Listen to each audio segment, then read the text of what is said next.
नमस्कार, आप देख रहे हैं एक न्यूज़ 24 और मैं हूं स्वाति आपके साथ। बीते मंगलवार को 26 दलों के गठबंधन का नामकरण हुआ और नया नाम इंडिया यानी कि Indian national development inclusive alliance रखा गया।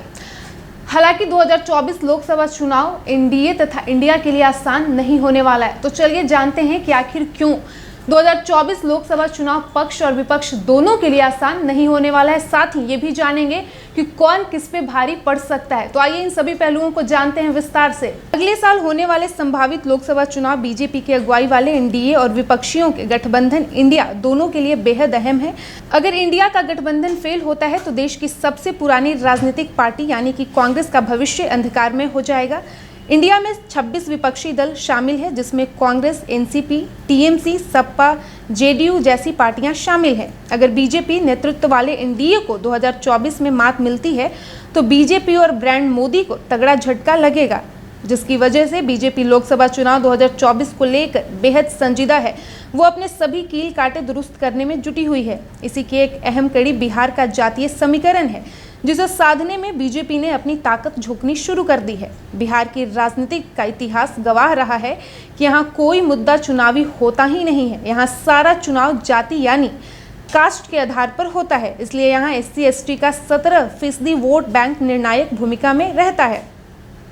पिछली बार नीतीश कुमार और रामविलास पासवान एनडीए के साथ थे, इसलिए प्रधानमंत्री नरेंद्र मोदी को सत्ता हासिल करने में कोई खास परेशानी नहीं हुई थी। मगर इस बार अब रामविलास पासवान नहीं है, जबकि मुख्यमंत्री नीतीश कुमार एनडीए का साथ छोड़कर इंडिया के पाले में चले गए हैं।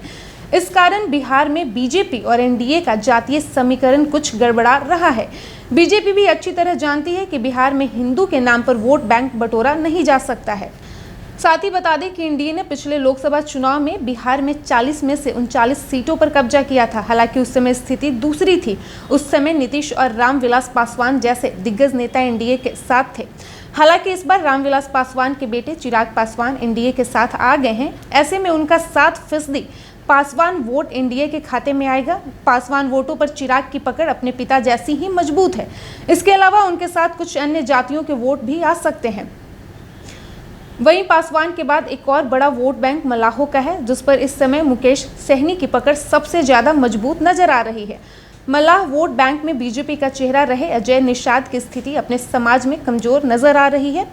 वो अपनी पत्नी को भी चुनाव नहीं जितवा सके थे, इसलिए भारतीय जनता पार्टी का रुख मुकेश सहनी की ओर है। मुकेश सहनी को इंडिया गठबंधन ने कोई तवज्जो नहीं दी है, इसलिए उनका बीजेपी की ओर झुकाव लगभग तय माना जा रहा है। इसी के मद्देनजर मुकेश सहनी को बीजेपी ने Y+ सुरक्षा भी दे दी है। मुकेश सहनी के आने से 6% का बड़ा वोट बैंक बीजेपी के पाले में आ सकता है। वहीं बिहार में जीतन राम मांझी और उत्तर प्रदेश में मायावती के वोट बैंक में अगर बीजेपी सेंध लगाने में सफल हो जाती है तो एनडीए की सरकार फिर से बन सकती है। मगर ये सब कुछ आसान इसलिए नहीं है क्योंकि बिहार के पूर्व मुख्यमंत्री जीतन राम मांझी अपने करीब 40 साल के राजनीतिक जीवन में 8 बार पाला बदल चुके हैं। इस बार वो 9वीं बार पाला बदलने की फिराक में है। उन्हें सत्तासीन रहना पसंद है।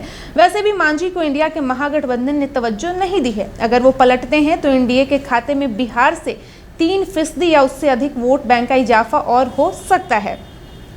इस तरह से अकेले बिहार से राजग को 20% जातिगत वोटों का लाभ मिलने की संभावना है। हालांकि ये सब इतना आसान नहीं है। राजनीति में अंतिम समय में कौन पलटी मार जाए कोई नहीं जानता।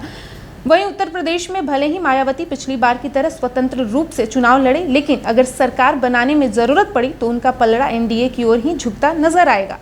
वहीं दलित वोट बैंक को साधने के लिए मुख्यमंत्री नीतीश कुमार ने भी एड़ी चोटी जोर लगा रखी है। चिराग पासवान को साधने के लिए ललन सिंह को लगा रखा है। तो आपने सुना कि आखिर क्यों 2024 का लोकसभा चुनाव पक्ष तथा विपक्ष यानी कि इंडिया और एनडीए के लिए आसान नहीं होने वाला है। फिलहाल इस वक्त की खबर में इतना ही और ऐसे ही तमाम खबरों के लिए बने रहिए हमारे साथ। वीडियो पसंद आया हो तो वीडियो को लाइक करें, शेयर करें। साथ ही हमारे यूट्यूब चैनल एक न्यूज़ 24 को सब्सक्राइब कर लें।